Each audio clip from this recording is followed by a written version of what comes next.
آج کل ایک پروپیگنڈا مہم زیارات کے خلاف شروع ہوئی ہے. زیارات جو پڑھی جاتی ہیں بہت سارے، دیکھیے بعض اوقات ہم دیکھتے ہیں اخبارات میں، آپ پڑھتی ہیں، خبروں میں پڑھتی ہیں کہ اتنا زیادہ پیسہ مثلا فلاں باطل افکار کے لیے، اس کو پھیلانے کے لیے ظالم جو ہیں وہ انویسٹمنٹ کرتے ہیں اپنی، اس کے بعد پھر ان سے اپنے مطلوبہ افراد جو ہے وہ تیار کیے جاتے ہیں. تو یہ کیسے ممکن ہے کہ شیعت کے اندر ایسے افراد کو پلانٹ نہ کیا جاتا ہو جن کے بظاہر حلیے آپ کو اسلامی لگیں گے، ہو سکتا ہے بعض اوقات وہ سروں پر امامے رکھ کر بھی آ جائیں، تو ان کے افکار سے ان کو پہچانا جائے گا. ویسے تو شکل سے تو کوئی نہیں پہچان سکتا ہے، وہ تو شکل سے تو داڑھی بھی رکھی ہوئی ہے، امامہ بھی رکھا ہوا ہے، لیکن بہت سے ایسی چیزیں ہیں کہ زیارات کے خلاف ایک پروپیگنڈا مہم جو ہے شروع ہوئی ہے. اور کچھ ایسے غیر ضروری علمی مباحث لوگوں کے درمیان اٹھائے جا رہے ہیں جس سے عوام کا کوئی لینا دینا نہیں. دیکھیے دقیق علمی بحثیں تو ہمارے تقریباً فقہ کے ہر مسئلے کے اندر موجود ہیں. علماء کے اختلافات بھی ہیں، ان کے ایک دوسرے کو دلائل بھی دیتے ہیں، لیکن وہ ایک علمی دنیا کے اندر ہوتے ہیں. جاہل عوام جس کو طہارت کرنے کی تمیز نہیں ہے، نجاست و طہارت کی تمیز نہیں ہے، ان کے درمیان اگر علمی مباحث کو اٹھایا جائے گا تو وہ تو گمراہ ہو جائیں گے، وہ اپنے دین کی ہر چیز سے مشکوک ہو جائیں گے. تو اپنی علمی قابلیت بگھارنے کے لیے بہت سارے لوگوں کو آج کل ایک علمی حیضہ ہوا ہوا ہوتا ہے، یا پیٹ میں مروڑے علمی ہوا ہوا ہوتا ہے ان کے، کہ وہ ساری چیزیں جو ہیں ان لوگوں کے سامنے پیش کرنے لگتے ہیں کہ جو اس قابل ہی نہیں ہے کہ اتنے دقیق علمی مباحث کو ہضم کر سکیں. وہ اس کے نتیجے میں پورے دین سے ہی برگشتہ ہو جاتے ہیں، سارے علماء سے برگشتہ ہو جاتے ہیں، اختلافات مجتہدین کی ان کے دلائل کو سمجھنے کی صلاحیت نہیں رکھتے ہیں. تو اسی میں ایک حملہ آج کل ہوا ہے زیارت عاشورہ پر. زیارت عاشورہ جس کے متعلق علماء نے لکھا ہے کہ یہ حدیث قدسی. تو زیارت عاشورہ کے اوپر بھی آج کل ایک حملہ ہے، اور ایسے افراد کے جن کے دلوں میں دشمنان اہل بیت کے لیے کچھ سافٹ کارنر پایا جاتا ہے، یا جو پلانٹ کیے گئے ہیں شیعت کے اندر، ان کی طبع نازک پر اس زیارت عاشورہ میں دشمنان اہل بیت پر جو لعن ہے وہ بہت بار اور شاخ گزرنے لگی کہ کیوں ان کے اوپر لعن کی جاتی ہے. تو دیکھیے جیسے کہ ابھی آپ سے کہا کہ حدیث قدسی شمار کیا ہے اس کو علماء نے. دیکھیے ویسے تو زیارت عاشورہ عاشور کے روز پڑھنے کی زیارت ہے، لیکن دن و رات میں علماء نے لکھا ہے کہ دن و رات میں کسی بھی وقت اس زیارت کو پڑھا جا سکتا ہے، کیونکہ انتہائی مجرب ہے، خاص طور پر حاجات وغیرہ کی قبولیت کے لیے. اور باقاعدہ آیت اللہ بہجت سے منسوب ایک ان کا ایک خواب ہے جس کو باقاعدہ طور پر میں نے کسی کتاب وغیرہ کے اندر تو نہیں دیکھا ہے، لیکن ان سے ایک بہت شہرت دی جاتی ہے کہ انہوں نے اپنے استاد آیت اللہ علی آقا قاضی کو خواب میں دیکھا تھا. تو پوچھا تھا کہ کیا کوئی آپ کے دل میں ایسی حسرت ہے کہ میں دنیا میں واپس اگر آ جاؤں تو کون سا کام میں ایسا ہو کہ جو روزانہ انجام دوں جس کو. تو انہوں نے کہا ہاں ایک حسرت ہے، کاش میں اس دنیا میں آ کر روزانہ زیارت عاشورہ پڑھا کرتا. ضرور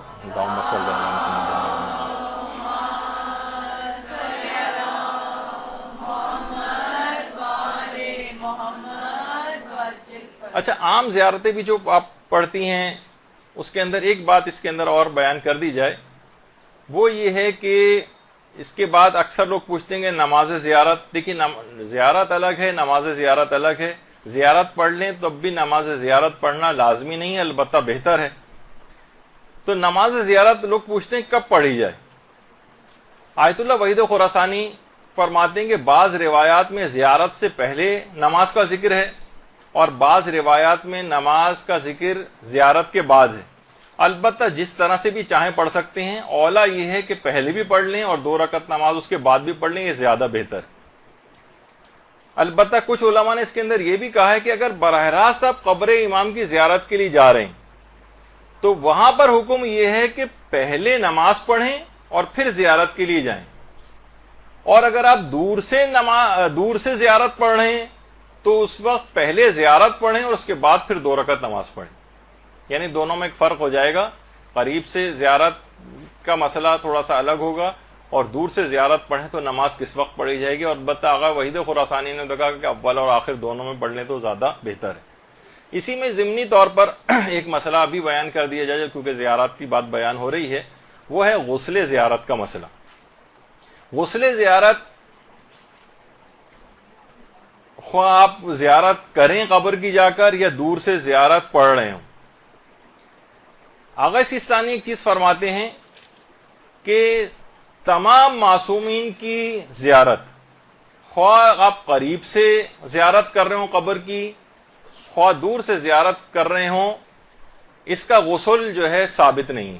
آغا سیستانی کے فتوے میں ثابت نہیں ہے, البتہ رجائے مطلوبیت کی نیت سے امید ثواب میں غسل کر سکتے ہیں زیارت کا. اور اس لحاظ سے یہ معتبر کیونکہ غسل نہیں ہے, لہٰذا نمازوں کے لیے اگر آپ کو وضو کرنا لازمی ہو جائے گا. اگر آپ نے یہ غسل کیا بھی ہے غسل زیارت تو یہ نمازوں کے لیے کافی نہیں ہوگا, جس طریقے سے غسل جمعہ نمازوں کے لیے آغا سیستانی اور آیت اللہ خوئی وغیرہ کے فتوے میں کافی ہو جاتا ہے. رہبر معظم اور امام خمینی کے نزدیک تو ہر مستحب غسل اور واجب میں بھی سوائے جنابت کے علاوہ دیگر جو واجب غسل ہیں ان میں بھی خاص طور پر رہبر معظم کا جو فتویٰ ہے ان کے لحاظ سے تو ہر غسل جنابت کے علاوہ ہر غسل کے بعد جو ہے وہ وضو کی ضرورت پیش آتی ہے. تو لیکن آغا سیستانی فرماتے ہیں کہ غسل جمعہ معتبر غسل ہے, ڈائریکٹ بھی آپ غسل کے بعد نماز پڑھ سکتی ہیں بغیر وضو. البتہ غسل زیارت اگر آپ نے کیا ہوا ہے تو وہ نماز کے لیے کافی نہیں ہے اور آپ کو اس کے بعد وضو لازمی کرنا پڑے گا, خواہ دور سے ہو خواہ نزدیک سے ہو. مرحوم آیت اللہ خوئی کا پہلے یہ نظریہ تھا کہ خواہ دور سے آپ زیارت پڑھ رہے ہوں چاہے قریب سے قبر کی زیارت کر رہے ہوں, دونوں صورتوں میں غسل وضو کے لیے کافی ہے. لیکن انتقال سے کچھ عرصے پہلے آغا خوئی نے اپنے فتوے کو بدل دیا تھا کہ قریب سے تو غسل زیارت کر رہے ہوں تو غسل کافی ہے, لیکن اگر کوئی شخص دور سے زیارت پڑھ رہا ہے تو اس کا جو غسل کرے گا وہ نماز کے لیے کافی نہیں ہوگا, اس وضو کے لیے کافی نہیں ہوگا, اور اس کے لیے وضو کرنا لازمی ہوگا. تو میں نے سوچا کہ یہ بہرحال ایک مسئلہ ہے کہ غسل کرنے کے بعد, غسل زیارت کرنے کے بعد کیا براہ راست نماز پڑھ سکتے ہیں, نہیں تو یہ والا مسئلہ بھی ہاتھ کے ہاتھ ہی بیان ہو جائے. اچھا, اب زیارت عاشوراء میں ایک سجدہ آتا ہے. اس میں بھی لوگ یہ پوچھتے ہیں کہ کیا اس سجدے میں قبلہ رخ ہونا ضروری ہوتا ہے یا ضروری نہیں ہوتا. تو دیکھیے, قبلہ سجدہ کیونکہ اللہ کو کیا جا رہا ہے تو وہ کسی بھی سمت میں سجدہ ہو سکتا ہے, حتیٰ کہ اس میں کربلا کی طرف رخ کر کے بھی سجدہ کر سکتے ہیں. یعنی اپنا رخ جس وقت آپ زیارت عاشوراء کے اندر جو سجدہ آتا ہے اور ایک دعا اس کے اندر پڑھی جاتی ہے وہ آپ کربلا کی طرف رخ کر کے بھی کر سکتے ہیں اور کسی اور سمت میں بھی کر سکتے ہیں. البتہ اس میں بھی بہتر یہ ہے کہ قبلے کی طرف رخ کر کے سجدہ کیا جائے. اچھا, اب اس کے اندر ایک مسئلہ اور یہ آتا ہے, وہ تیز رفتاری کے ساتھ ٹائم جا رہا ہے لیکن بہرحال وہ یہ مسئلہ آتا ہے کہ اس کی اب سند کے اوپر ایک بحث اٹھائی جاتی ہے زیارت عاشوراء کی خاص طور پر, کہ اس کی سند میں اشکال ہے. اور دیکھیے, سب سے پہلی بات تو وہی کہ یہ دقیق علمی مباحث عوام کے لیے نہیں, اس سے پورا دین مشکوک ہو جاتا ہے. اور اس کی مثال علماء یہ بیان کرتے ہیں کہ مثلا ایک عام مریض ہو, اس کے سامنے آپ بہت سارے اسپیشلسٹوں کے پرسکرپشنز لا کے رکھ دیں اور کہیں کہ تم خود تحقیق کرو اور دیکھو کہ ان میں کس کا پرسکرپشن صحیح ہے. تو آپ کے خیال میں کتنے مریض ایسے ہوں گے کہ جو یہ تحقیق کر کے بتا سکیں گے آپ کو, یہ علمی لحاظ سے اتنے مضبوط ہوں گے کس ڈاکٹر نے, کس اسپیشلسٹ نے کون سا پرسکرپشن صحیح لکھا ہے. تو بالکل ایسے ہی ہے یہ علمی مباحث اٹھانا جیسے عام مریضوں کے سامنے ڈاکٹروں کے پرسکرپشن ڈسکس کرنا شروع کر دیے جائیں.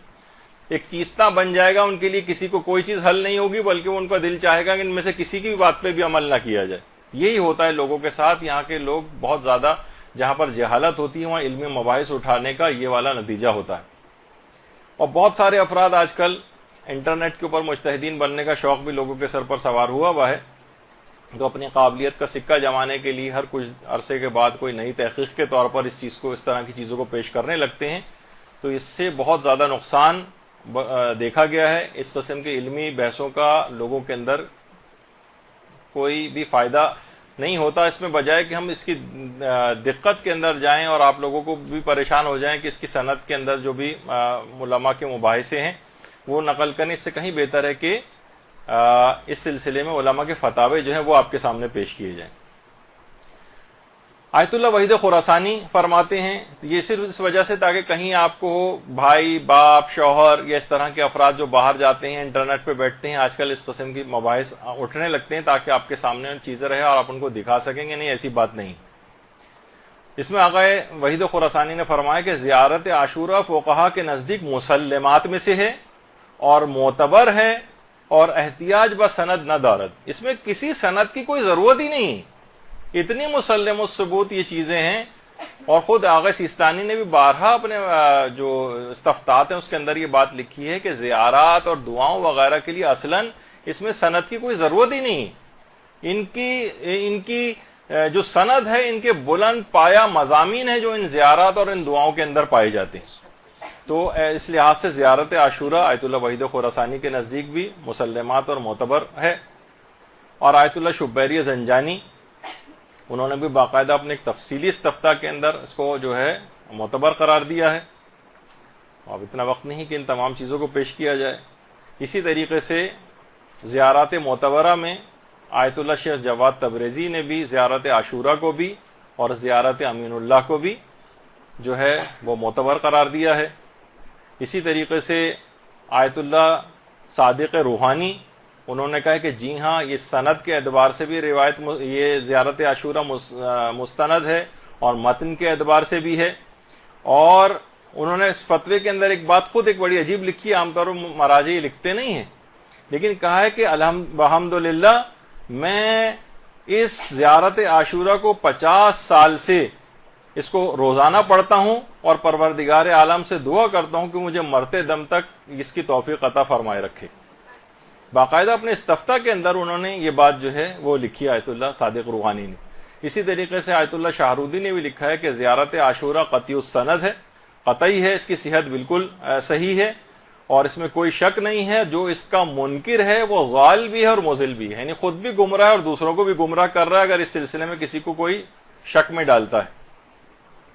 تو یہ دیکھیے تمام چیزیں ایسی ہیں۔ اور آیت اللہ ناصر مکارم شیرازی کا باقاعدہ ایک استفتاء بھی ہے جس کا اردو ترجمہ، ان دو چیزیں سوال پوچھے گئے تھے ان سے، ایک تو زیارت جامع کبیر کے سلسلے میں اور ایک زیارت عاشورہ کے۔ تو پہلے سوال کا جواب زیارت عاشورہ کے سلسلے میں انہوں نے یہ دیا ہے کہ زیارت عاشورہ معتبر ترین زیارت ہے، اس کی فضیلت میں کہہ دینا کافی ہے کہ دوسری زیارتوں کے برخلاف جو کہ ائمہ معصومین سے نقل ہوئی ہیں، زیارت حدیث قدسی ہے، یعنی ائمہ نے اس کو رسول سے اور انہوں نے جبریل سے نقل کیا ہے۔ اور روایت میں بیان ہوا ہے کہ اے صفوان جب بھی تمہیں کوئی حاجت پیش آئے تو تم جس جگہ بھی ہو اس زیارت کو بجا لاؤ اور اپنی حاجت کو طلب کرو، خدا کی طرف سے ضرور پوری ہوگی اور خدا نے اپنے رسول سے جو وعدہ کیا ہے وہ اس وعدے کو ضرور پورا کرے گا۔ اور اس کے بعد زیارت جامع کبیر کے متعلق دوسرا سوال ہے، انہوں نے کہا یہ زیارت سند کے لحاظ سے صحیح ترین زیارت ہے۔ تو زیارت جامع کبیر والا بھی مسئلہ اس سے جو ہے وہ حل ہو جاتا ہے۔ تو زیارت عاشورہ کی اس لحاظ سے سند کے اوپر جو لوگوں نے اعتراض کیا، میں صرف ایک اس کا جواب دوں گا۔ البتہ اول تو دیکھا جائے تو سند کے اعتبار سے تو ابھی فتاوے بیان ہو گئے، وہ کافی ہیں، کسی بھی بحث میں نہ جائیں، صرف لوگوں کو فتاوے دکھائیں کہ دیکھیے یہ فتویٰ آپ کے سامنے ہے، اس میں کسی بھی اس کی ضرورت نہیں ہے بحث میں جانے کی۔ البتہ متن کے اوپر بھی اعتراض کیے گئے۔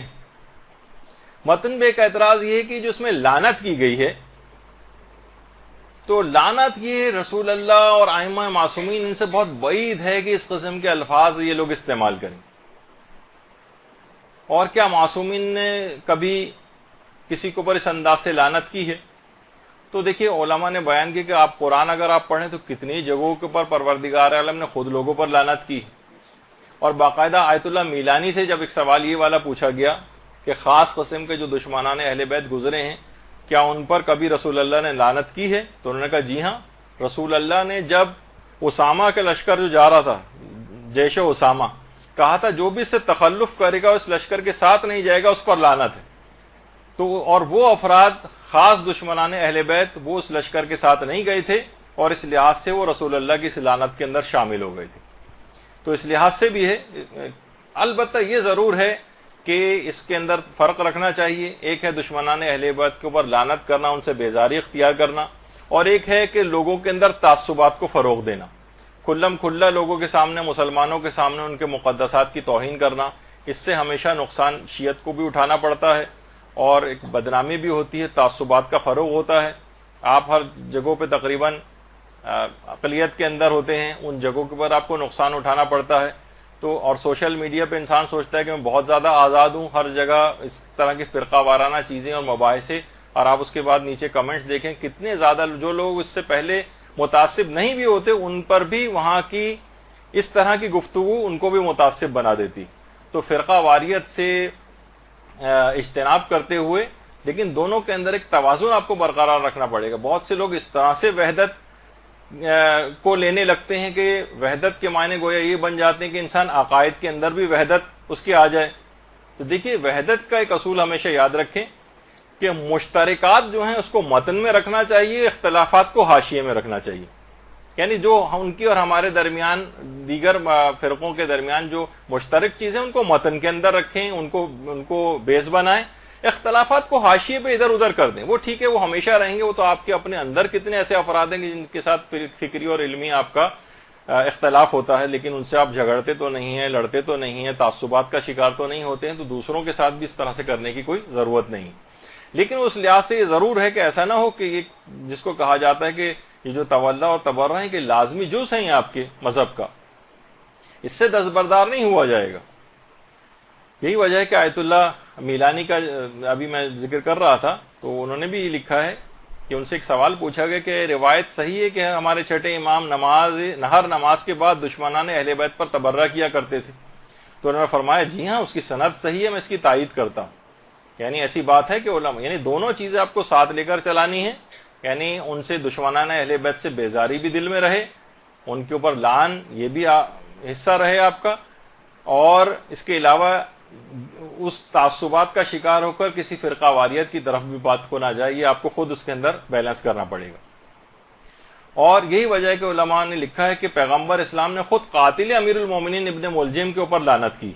یعنی لعنت کرنا کہا جاتا ہے کہ اس کے متن کے اوپر اعتراض ہے کہ کیسے لعن کر سکتے ہیں، تو ان کے پیار و محبت کا اظہار کرنے والے معصوم شخصیات، ان کی زبان پہ کبھی لعن نہیں آ سکتی. خود روایات کے اندر ملتا ہے کہ حضرت عباس علمدار اور ان کے جو بھائی تھے، اللہم صلی علی محمد و علی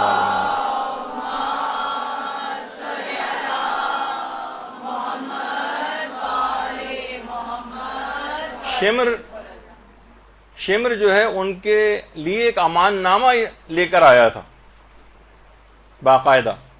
اچھا دیکھیے، لوگ کہتے ہیں کہ دیکھیے وہ اپنے خاندان کے اعتبار سے ان کا دور پرے کی رشتہ داری ہوتی تھی، اس وجہ سے وہ امان نامہ لے کر آیا تھا.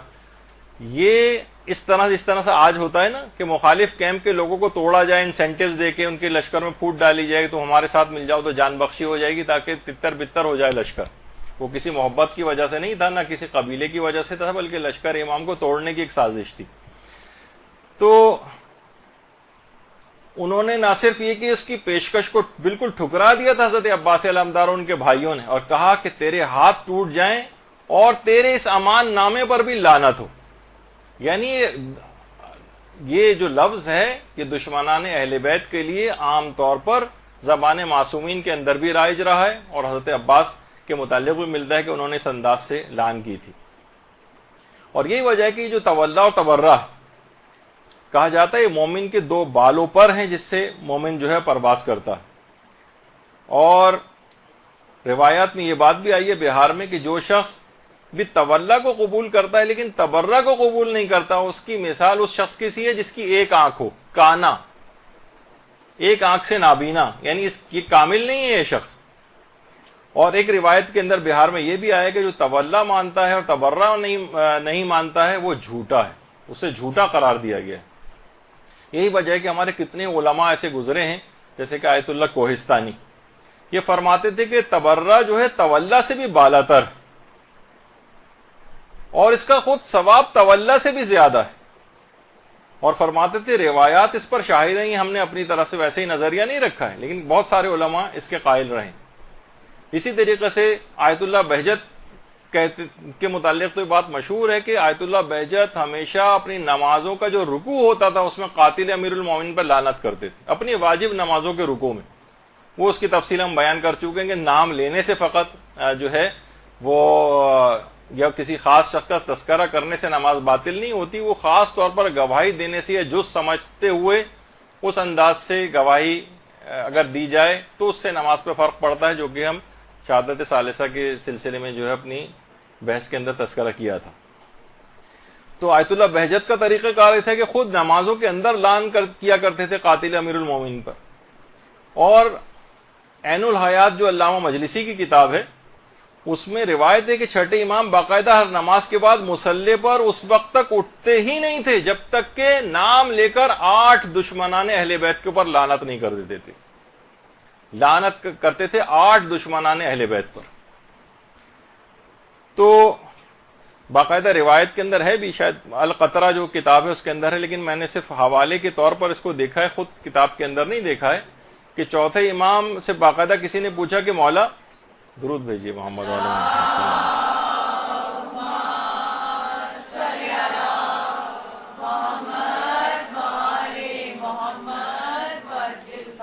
کہ مولا نماز کیسے مکمل ہوتی ہے ہماری؟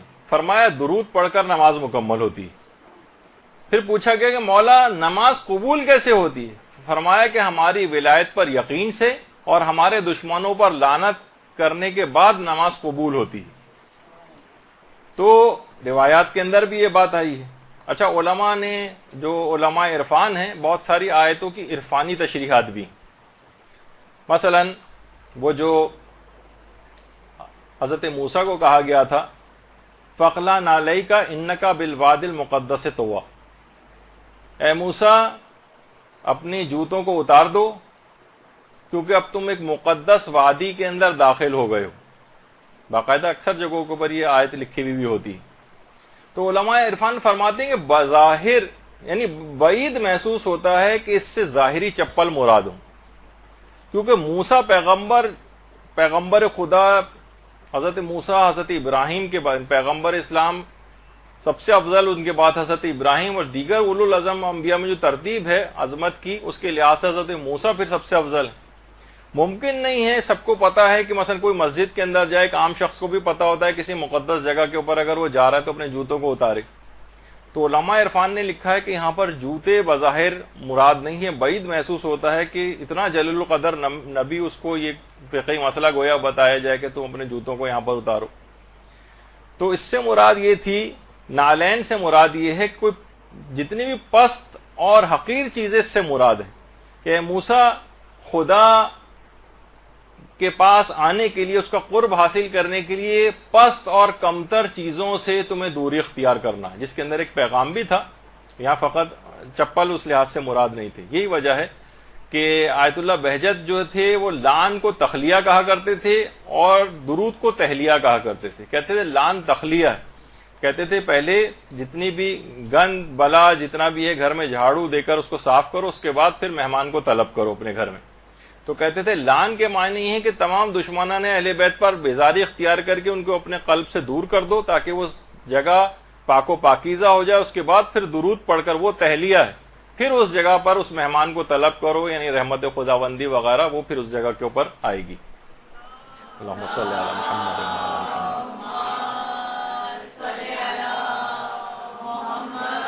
وعلی محمد۔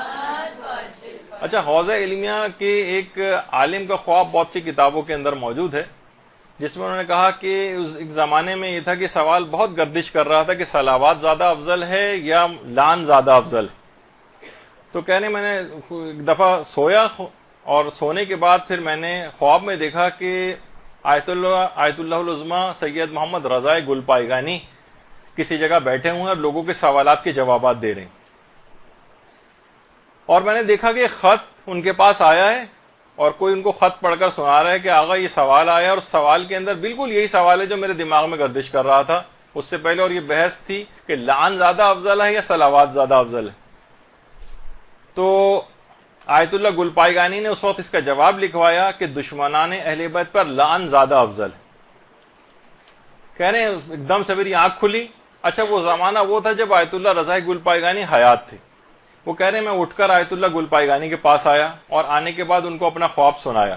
آیت اللہ گل پائیگانی نے اس بات کی تصدیق کی اور کہا میرا یہی نظریہ ہے، اور تم اپنے اس خواب کو حضرت زہرا کے ماننے والوں کو بیان کرو۔ اللہم صلی علی محمد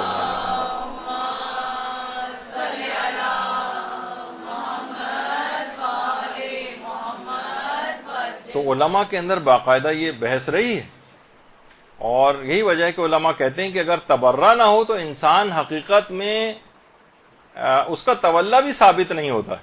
یہ دونوں بالکل ایک لازمی جز ہیں۔ اچھا، اب ایک اعتراض تو لان کے سلسلے میں تھا، اور لان پہ یہ کہا جاتا ہے کہ زیارت عاشورہ میں اصلاً لان نہیں تھی، یہ بعد میں اضافہ کی گئی۔ اچھا، دلیل اس میں جو دی جاتی ہے اس کا بھی میں آپ کو بتا دیتا ہوں کہ کیا ہے اس کے پیچھے۔ اس میں ابن طاؤس کا ایک قول جو انہوں نے مصباح الزائر کے اندر لکھا ہے وہ لوگ عام طور پر بیان کرتے ہیں۔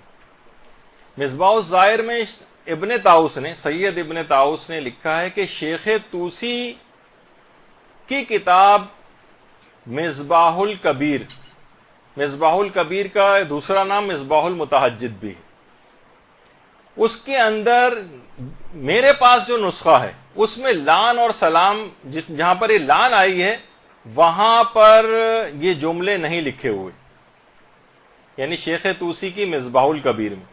اچھا، شیخ طوسی کی دو کتابیں ہیں، ایک مصباح الکبیر ہے جو کہ مفصل ہے، یعنی جس کا نام مصباح المتہجد ہے آج کل، اس کے نام سے زیادہ وہ ہے یہ معروف، اور دوسری ہے مصباح الصغیر۔ مصباح الصغیر اسی کی تلخیص اور خلاصہ ہے مصباح الکبیر کا۔ مصباح الکبیر کافی تفصیلی ہے، اس کو خلاصہ کر کے مصباح الصغیر بھی انہوں نے لکھی ہے شیخ طوسی نے۔ وہ کہہ رہے ہیں کہ مصباح الکبیر جو میرے پاس ہے اس کے اندر لان کے جملے نہیں ہیں، البتہ مصباح الصغیر کے اندر یہ جملے لکھے ہوئے ہیں۔ تو لوگ کہتے ہیں کہ دیکھیے مصباح الکبیر میں سے صحیح، آپ کو صرف یہ پیش کریں گے کہ مصباح الکبیر کے اندر شیخ طوسی، ابن طاؤس نے لکھا ہے کہ شیخ طوسی نے لان نہیں لکھی ہے، اس کا مطلب ہے کہ لان کا اضافہ بعد میں کیا گیا، اصل روایت کے اندر لان نہیں تھی۔ یہ کچھ چیزیں پیش کی جاتی ہیں۔ اچھا، اب دیکھیے کہ آج بھی جو قدیم مصباح الکبیر کے، مصباح المتہجد کے جو قلمی نسخے لائبریریوں کے اندر ہیں اس کے اندر بھی لان موجود ہے۔ تو اب ظاہر ہے، لیکن ابن طاؤس بھی ایک ثقہ عالم دین ہے، اس کا مطلب یہ تھا کہ ابن طاؤس کے پاس جو مصباح الکبیر تھی، جو نسخہ تھا وہ کامل نہیں تھا، یعنی اس میں یا تو کچھ صفحات الگ ہو گئے تھے یا وہ صفحات نکال دیے گئے تھے اس میں سے، یعنی ان کے پاس وہ نسخہ مکمل نہیں تھا۔ دیکھیے اس زمانے میں چھاپے خانے تو ہوتے نہیں تھے، قلمی نسخوں والی کتابیں ہوتی تھیں، تو اور یہ علماء فرماتے ہیں کہ بہت بعید ہے، ممکن نہیں کہ مفصل کتاب میں تو لان نہ لکھیں اور جو خلاصہ کر کے مختصر کتاب لکھی ہے اس میں اضافہ کر دیں۔ یہ خود بھی کہ نہیں عقل اس کو قبول نہیں کرتی، اور مصباح الکبیر کے جو پرانے نسخے ہیں جبکہ اس میں بھی موجود ہے۔ اس کا مطلب یہ ہے کہ فقط اور فقط ان کے پاس جو نسخہ اس وقت موجود تھا ابن طاؤس کے پاس، وہ اس مصباح الکبیر کا، اس میں لان نہیں تھی یا تو صفحات نکال دیے گئے تھے۔ اور علماء فرماتے ہیں کہ بہت اس بات کا امکان ہے کہ وہ کسی خاص، ابھی میں وجہ بتاتا ہوں، اس کی خاص وجوہات کی بنا پر بھی ایسا ہونا ممکن ہے۔ تو بہرحال اچھا، ایک بات اور بھی کہ کیا زیارت عاشورہ ایک ہی ہے؟ تو آپ کو کئی نسخے زیارت عاشورہ کے آپ کو نظر آئیں گے، کچھ میں الفاظ کا اختلاف ہے، تو اس سے یہ کمزور نہیں پڑ جاتی کہ دیکھیں اس کا کوئی ایک نہیں ہے، الگ الگ نسخے ہیں۔ تو علماء فرماتے ہیں کہ زیارت عاشورہ کے جو بہت سارے نسخے موجود ہیں، الگ الگ کچھ ان کے اندر جملے بھی ہیں، تو یہ کس وجہ سے ہیں کہ کسی جگہ پر جیسے شیخ ابن طاؤس کے پاس جو نسخہ تھا اس کے اندر لان نہیں تھی۔ وجہ اس کی یہ ہے کہ شیعت انتہائی خطرناک ترین ادوار سے گزری، تقیہ لوگوں نے اپنی جان، مال، عزت و آبرو کو لٹاتے ہوئے دین کو یہاں تک پہنچایا ہے۔ تو لوگ کوشش کر کے دین کی حفاظت کرتے تھے، جہاں تقیہ پیش آتا تھا ہو سکتا ہے کہ نسخوں کا جو اختلاف ہے کہ بعض اوقات یہ ہوتا ہے کہ اس میں سے وہ تقیہ کے باعث اس وقت کے جو قلمی نسخے ہوتے تھے اس میں سے وہ صفحات نکال دیے گئے ہوں۔ بعض اوقات ہوتا تھا نا، حاکم وقت آتے تھے اور جناب گھر پہ ریڈ ہوتا تھا اور اس کے بعد کتابیں بھی کھنگالی، اس زمانے میں بھی ایسا ہوتا تھا۔ تو جہاں پر اس طرح کی کوئی لان لکھی ہوئی موجود، پتہ چلا پورے خاندان کو قتل کروا دیا جائے، چھاپے خانے ہو کے لاکھوں کی تعداد میں تو کتابیں اس زمانے میں تقسیم نہیں ہوتی تھی، بہت مختصر سے قلمی نسخے ہوا کرتے تھے. تو اگر کسی جگہ پہ سید ابن طاؤس کے پاس جو نسخہ نہیں تھا، ہو سکتا ہے وہ تقیہ کے باعث کچھ صفحات اس میں سے نکال دیے گئے، یہ ممکن ہے. تو یہ نسخوں کا جو اختلاف ہے، علماء فرماتے ہیں اس کی ایک وجہ یہ بھی سمجھ میں آتی ہے کہ زیارت عاشورہ کے جو بہت سارے ورژنز ہیں یہ تقیہ کے باعث ہو گئے ہوں. کہیں کسی جگہ لان ہے، کسی جگہ نہیں ہے، لیکن اصل تحقیقی بات یہ ہے کہ لان جو ہے وہ جو اس کے اندر پائی جاتی ہے وہ درست ہے، اور اس میں کوئی الگ سے اضافہ نہیں ہوا. اور اگر کچھ اس کے اندر تھی بھی بات تو وہ تقیہ کے باعث تھی، جو کہ ابن طاؤس کے پاس مکمل نہیں تھی. اور اس کا ایک مشہور، اس کی جو سند ہے، خود شیخ طوسی کا ایک مشہور واقعہ ہے زیارت عاشورہ کے سلسلے میں، جو اس کی ایک سند بنتا ہے، جس کو باقاعدہ مجالس المومنین میں قاضی نور اللہ شستری نے اور رجال کی بہت ساری کتابوں کے اندر بھی یہ واقعہ آیا ہے کہ عباسی خلیفہ کے ایک زمانے میں شیخ طوسی کی کتاب جس کے اندر لان پائی جاتی تھی زیارت عاشورہ کے اندر، وہ باقاعدہ اس کو دکھائی گئی تھی. تو اس نے بادشاہ نے، عباسی خلیفہ نے شیخ طوسی کو اپنے پاس بلایا تھا اور کہا تھا کہ اول و دوم و سوم سے کون مراد ہے اس لان کے اندر. تو انہوں نے اس وقت تقیہ کیا تھا اور کہا تھا، شیخ طوسی نے کہا کہ اول سے مراد یہاں پر قابیل ہے، دوم سے مراد ناقہ صالح کا قاتل ہے، اور سوم سے مراد یحییٰ ابن زکریہ کا قاتل ہے. تو بہرحال اس زمانے میں بھی یعنی زیارت عاشورہ کے اندر لان پائی جاتی تھی. شیخ طوسی کی کتاب نکال کر باقاعدہ دکھائی گئی تھی، اور قاضی نور اللہ شستری نے مجالس المومنین پورا واقعہ لکھا ہے، رجال کی بہت ساری کتابوں کے اندر بھی. اس کا مطلب ہے شیخ طوسی کی اصل کتاب کے اندر بھی لان والا حصہ تھا، جیسے کہ اس واقعے کے اندر جو کہ اتنا مشہور ہے کہ کتابیں سے بھری پڑی ہیں شیخ طوسی کے اس واقعے سے. تو اس کا مطلب یہ ہے کہ خاص ابن طاؤس کے پاس جو نسخہ آیا تھا اس میں سے وہ صفحات نکلے ہوئے تھے جو تقیہ کے باعث عین ممکن، جس کی وجہ سے یہ شبہ ہوا. لیکن یہ شبہ آپ کے سامنے ویسے تو آپ ابن طاؤس کا صرف قول نقل کر کے پیش کیا جاتا ہے، اس کی تفصیل میں نہیں جاتے. اس وجہ سے لوگوں کو شبہ ہوا کہ یہ لان جو ہے اس کا اضافہ بعد میں کیا گیا، ورنہ اصلاً امام نے تو یہ جملے استعمال نہیں کیے تھے. اچھا، اب اس کے بعد آیت اللہ صادق روحانی نے باقاعدہ اس لان والے حصے کو معتبر مانا ہے اور فرمایا ہے کہ دشمنان اہل بیت کے اوپر جو لان تاکیدی مستحبات میں سے ہے، اور زیارت عاشورہ کی جو لان ہے صحیح اور معتبر ہے. اچھا، البتہ انہوں نے کہا ہے کہ اول و دوم اور سوم سے کون لعنت میں مراد ہے یہ واضح نہیں، یہ ہم نہیں کہہ سکتے کہ اس سے کچھ خاص افراد مراد ہیں، خاص دشمنان اہل بیت، ایسا نہیں. اور لان دیکھیے اس طرح کہ اس کے اندر 100 لان اور 100 سلام آتے ہیں.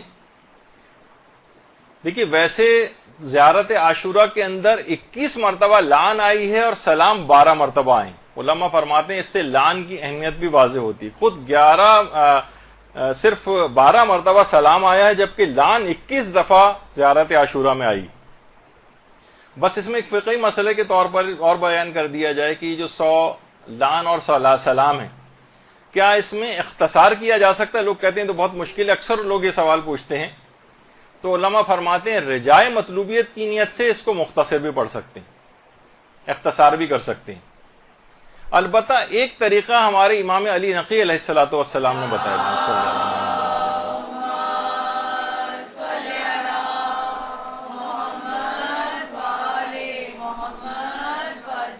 فرماتے ہیں ایک مرتبہ تو کامل لان پڑھ لی جائے، لان ذرا طویل ہے تو ایک دفعہ تو مکمل پڑھ لیں، اور اس کے بعد 99 دفعہ اللہم العنہم جمیعا یہ پڑھ لیں. 99 دفعہ پوری لان پڑھنے کے بجائے 99 دفعہ یہ آپ کہیں اللہم العنہم جمیعا. یہ خود امام نے طریقہ بتایا. اور ایک مرتبہ پورا کامل سلام پڑھ لیں، اور اس کے بعد 99 بار پورا سلام پڑھنے کے بجائے یہ کہیں السلام علی الحسین وعلی علی ابن الحسین وعلی اولاد الحسین وعلی اصحاب الحسین. اللہم صلی علی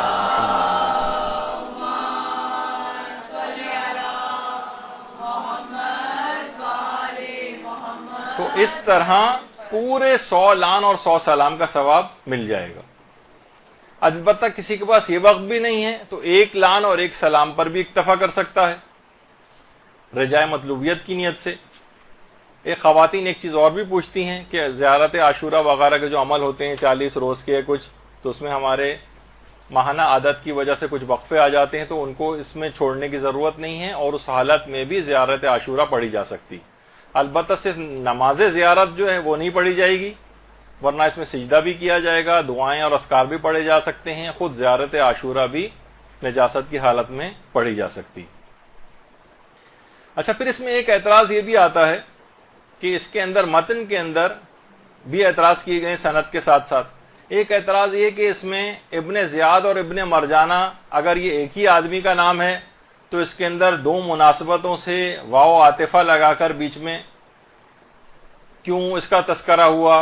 تو یہ فصاحت کے خلاف ہے، اس لحاظ سے اگر یہ دو الگ الگ افراد ہیں، دو الگ افراد ہیں تو صحیح ہے واو عاطفہ، اور اگر ایک ہی آدمی ہے تو دو حوالوں سے اس کا تذکرہ کیوں آیا ہے؟ یہ بھی اس پہ ایک اعتراض ہے۔ تو یہ اس کے سیاہ موروثی کردار کو اجاگر کرنے کے اعتبار سے، یعنی اس کے ابن زیاد کے ماں اور باپ دونوں ملائن تھے، دونوں ملعون تھے، ان کا سیاہ کردار یعنی اس کا زانی باپ اور زانیہ ماں، یہ دونوں اس خاندانی پلیدگی کی طرف اشارہ ہے کہ ابن زیاد اپنے اس لعنتی کردار میں اس کے ماں اور باپ دونوں اس کے شریک ہیں، اور اس میں کوئی تضاد والی بات نہیں ہے، اور نہ ہی یہ کسی فصاحت وغیرہ کے خلاف ہے، اور اس میں تاکہ اس لعن کے اندر اس کے ماں اور باپ دونوں شریک ہو جائیں، اس وجہ سے اس کو الگ سے واو عاطفہ لگا کر اپنی اس کی ماں کا ریفرنس بھی دیا گیا ہے اس لعنت کے اندر، اس کے باپ کا بھی ریفرنس دیا گیا ہے تاکہ وہ بھی اس لعنت میں شریک ہو جائیں۔ پھر اس کے اندر ایک اعتراض یہ بھی ہے کہ اس میں برأت الی اللہ و الیکم منہم، یعنی میں خدا کی طرف سے معصومین کی طرف، میں خدا کی طرف اور معصومین کی طرف برات کرتا ہوں۔ لوگ کہتے ہیں برات تو بیزاری کے معنوں میں ہے، یہ تو صحیح نہیں جو اس کا مطلب بنے گا۔ تو علماء یہ فرماتے ہیں اگر صرف بیزاری یا دوری اگر ہو تو اس کے لیے برات کا لفظ بغیر الہ کے استعمال ہوتا ہے، اور اگر الہ کے ساتھ آ جائے جیسے اس کے اندر آ رہا ہے برأت الی اللہ، الہ کے ساتھ آئے تو اس کے معنی پناہ کے ہوتے ہیں، یعنی میں بنو امیہ اور دوسرے ملعون جو ہیں ان سے بیزاری چاہتا ہوں اور اللہ اور اہل بیت کے دامن میں پناہ لیتا ہوں، یہاں پر یہ مراد ہے۔